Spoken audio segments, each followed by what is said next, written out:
అన్ని రకాల నొప్పుల నుండి తక్షణ ఉపశమనం కలిగిస్తాయి my doctor pain relief products. ఎటువంటి సైడ్ ఎఫెక్ట్స్ లేకుండా.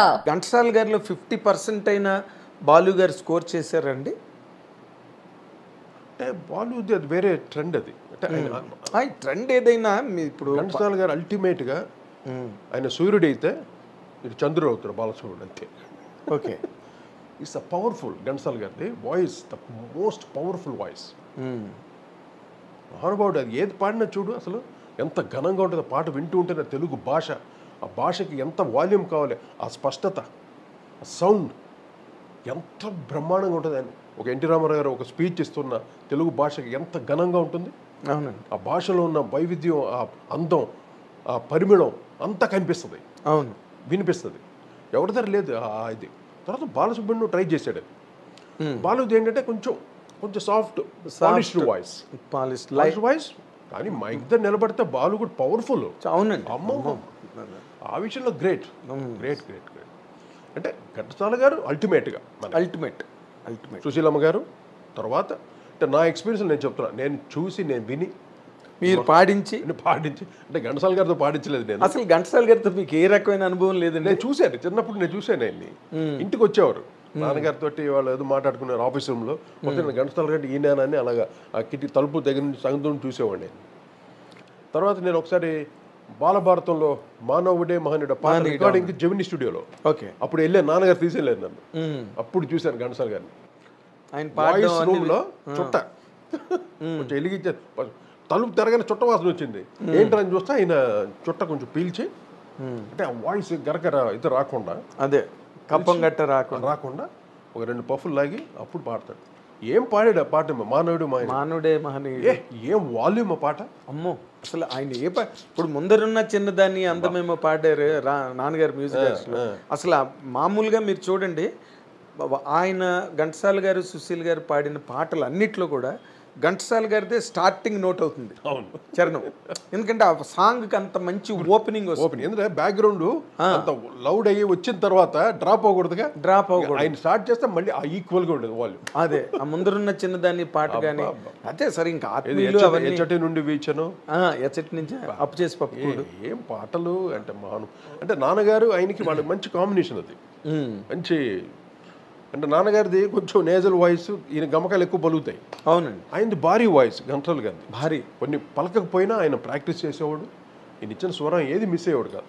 అవును, వాళ్ళిద్దరు అంత అది that is the pure music, pure people. They are very pure people. Pure అందువల్ల అంత గొప్ప పాటలు ఇప్పుడు చరిత్ర కాదు కదా. దానిలో బాలభారతంలో ఆ పాట ఒకటిను, మానవుడే మహనీయుడు ఒకటి, తర్వాత ఇంకో సాంగ్ ఉన్నా సార్ గుర్తురాట్లేదు. ఆ 2 పాటలు అప్పుడు పెద్ద హిట్ బాలభారతంలో. అసలు ఆ 2 పాటలే లైఫ్ సినిమాకి. ఇప్పుడు ఘంటసాల గారి తర్వాత రామకృష్ణ గారు వచ్చారు.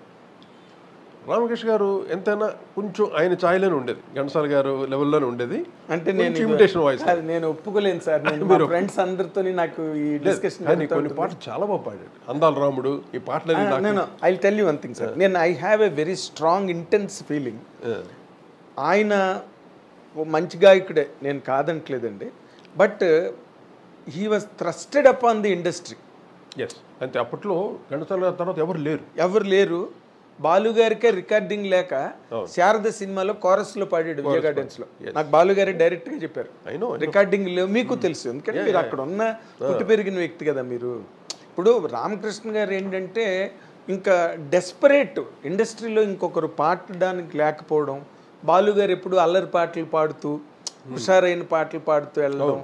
దానివల్ల రామకృష్ణ గారు అనే గాయకుడికి ఒక స్పేస్ దొరికింది ఆ టైంలో. బట్ మీరు బాలు గారు ఘంటసాల గారిని కనుక కంపేర్ చేస్తే that voice does not stand anywhere.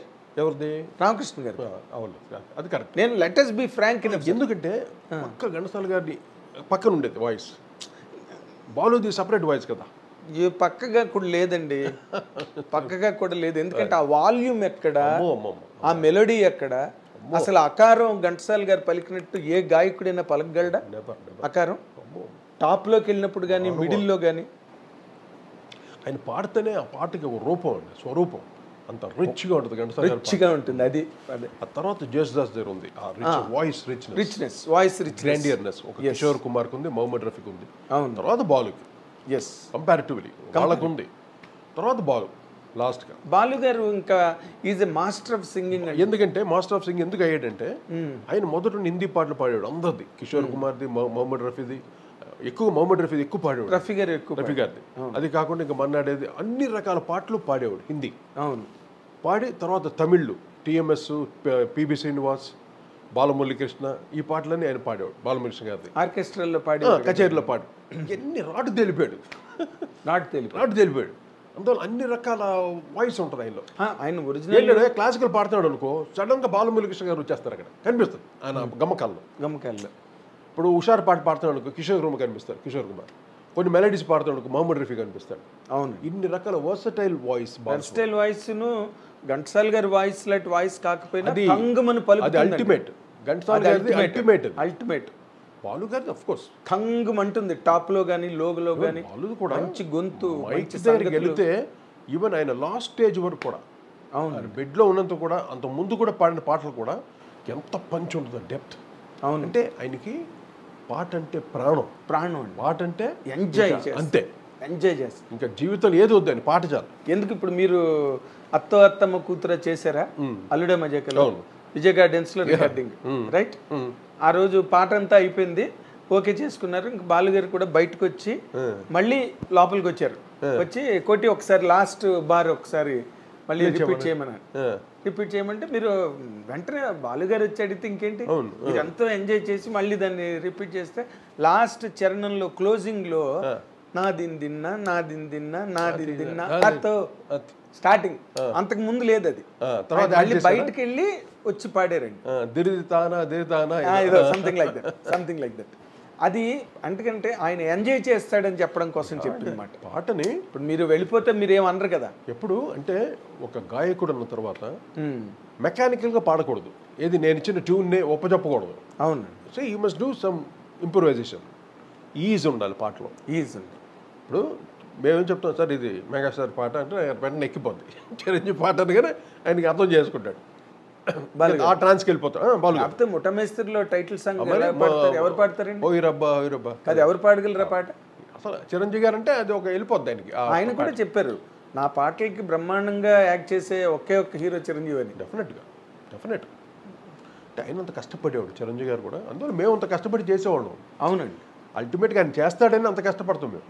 అది అంత సూపర్ కష్టానికి ఫలితం దక్కుతుందని నమ్మకం. ఇప్పుడు అదేది జుమ్మనే తుమ్మెద వేట, దీంట్లో మెకానికల్ లాస్ట్ డ్రమ్ సాంగ్ అది ఎంత మెలడీతో పాటు ఆ బీట్, హెవీ ఆర్గనైజేషన్. అవును. బి గోపాల్ గారు, అరవింద్ గారు అప్పుడు పాత సినిమా ఉంది కదా చంద్రహారం, చంద్రహారంలో డ్రమ్ సాంగ్ ఉంటే చంద్రలేఖ నాన్నగారు చేశారు. అలా చేద్దామని ప్లాన్ చేశారు. మళ్ళీ ఆ అవకాశం మళ్ళీ మాకు రావడం గొప్ప విషయం. అయితే ఇప్పుడు ఈ ట్రావెల్లో ఇలా మీరు ముందుకెళ్తున్న దానిలో మీరు ఈ సినిమా ఏదైతే వెంకటేష్ బాబుది నువ్వు నాకు నచ్చావు, మల్లీశ్వరి, అరుంధతి అన్ని సూపర్ హిట్స్ ఇస్తున్నారు మీరు ఆ టైంలో. సడన్ గా ఇండస్ట్రీ నుంచి సడన్ గా అంటే చప్పుడు లేని ఫాల్. ఇప్పుడు మా అదేనా వస్తువు పడితే చప్పుడు అవుతుంది, అవును, అసలు చప్పుడు లేదు.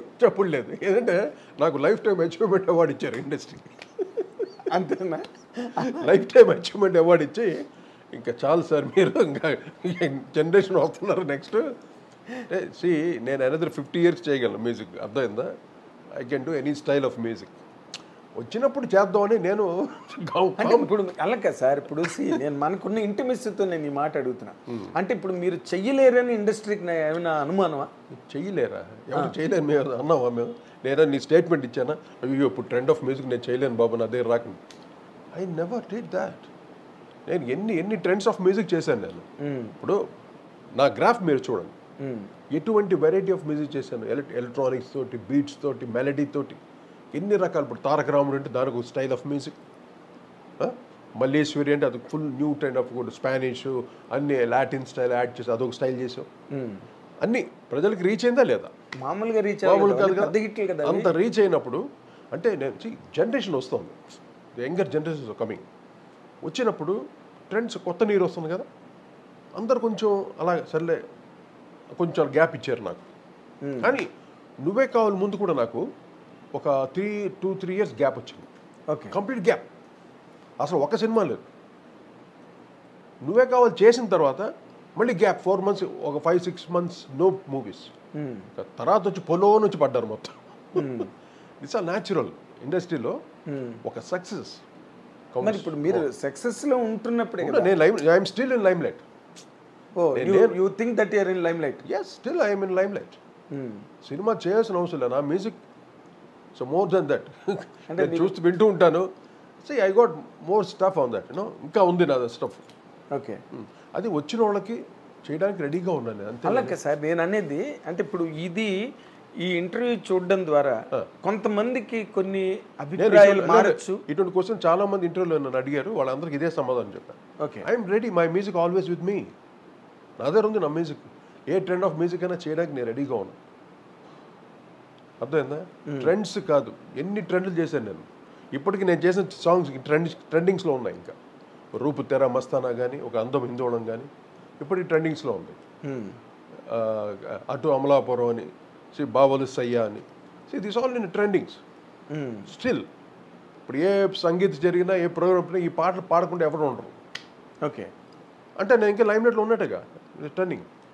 అంటే ఇప్పుడు డైరెక్టర్స్, కొత్త డైరెక్టర్స్ వచ్చిన వాళ్ళల్లో ఎస్, ఇప్పుడు మీ కమ్యూనికేషన్ గ్యాప్ కానీ లేకపోతే జనరేషన్ గ్యాప్ కానీ అలా కదా నాన్న. ఇప్పుడు how do you analyse this? చూడు, నేను ఇండస్ట్రీకి అందరికీ తెలుసు, ఎంత కొత్త డైరెక్టర్ వచ్చినా వాడు నా పాటలు వినే వచ్చి ఉంటాడు కదా.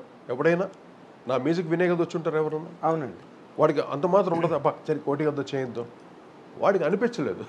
దాన్ని మనం ఏం చేస్తాం? అంతేనా? దానికి కరెక్ట్ అయిన డైరెక్టర్ కావాలి. That's what I'm waiting. ఒక మంచి సబ్జెక్టు డైరెక్టర్ వచ్చాడు అనుకో, మ్యాక్సిమం మనం ఇవ్వగలం. అది అంటే నేను ఇంకొక మాట కూడా మిమ్మల్ని ఒక ముందడుగేసి ఇంకొక క్వశ్చన్ ట్రై చేస్తాను. అంటే మీ వైపు నుంచి మీకు మీ తప్పిదాలు కానీ లేకపోతే మీ పొరపాట్ల వల్ల ఏదైనా మీరు ఒకసారి వెనక్కి తిరిగి చూసుకుంటే. అంటే నేను కోపిస్తే, అంటే కొంతమంది అంటారు నేను చూడడానికి చాలా కోపిస్తోళ్ళ ఉంటాను. నేను ఐఎమ్ రిజర్వ్డ్గా ఉంటాను. అంటే నేను అడిగితే ఈడ్చి గోపాలు కొడతాడని భయపడతారు కొంతమంది. అది ఉందండి, అది అన్నట్టుగా ఉండొచ్చు కదా. నేను రిజర్వ్డ్గా ఎందుకు ఉంటానంటే ఒక డిసిప్లిన్ నాకు. ఎవ్రీథింగ్ నా అట్మాస్ఫియర్ చుట్టూ డిసిప్లిన్ ఉండాలి. లేదు, మీ సిస్టమేటిక్ అల్లరి చిల్లరగా చూసావు కదా అప్పట్లో ఆర్కెస్ట్రా తోటి ఎలా ఉండేది. థియేటర్కి నేను రాగానే ఎంత కామ్గా ఉండేవారు, నా కార్ ఎంటర్ అవుతే ఒక్కొక్కరు ఎంత అలర్ట్గా ఉండేవారు. మీరు చూసారు అంత. అలా కాదు, నేను అంత అలా ఉండాలని కాదు. నేను కొంచెం ఒక పద్ధతి, నాది స్ట్రిక్ట్ పద్ధతి. అంటే మారుతున్న తరాలతో పాటు మీరు మారలేకపోయారా? అలాగేం లేదమ్మా, అలాగేం లేదు. అంటే మీరు మ్యూజిక్, మీరు ఇందాక అన్నట్టుగా మీ పాటలు వినే ఇండస్ట్రీకి వచ్చిన వాళ్ళే లాస్ట్ 10 years చూస్తే డెఫినెట్గా. కానీ అక్కడ మీ మార్పో లేకపోతే మీ ఓర్పో ఏదైనా కావాల్సి ఉంది అని మీకు ఎప్పుడైనా అనిపించిందా అన్నదే నా క్వశ్చన్. నేను ఫోర్స్ చేయట్లేదు. నాగేంద్ర గారు, నేను యాక్చువల్లీ రవికిషోర్ ప్రొడ్యూసర్గా, త్రివిక్రమ్ శ్రీనివాస్ రైటర్గా, విజయభాస్కర్ అప్పుడు నాకు కొత్త డైరెక్టర్స్ వాళ్ళు. నేను అంతకుముందు రవిరాజ పెనిశెట్టి గారు, దాసనారాయణరావు గారు, శరత్, ఇంకా ఈవి సత్యనారాయణ, ఈ గ్రూప్లో చేసి వచ్చినవాడిని.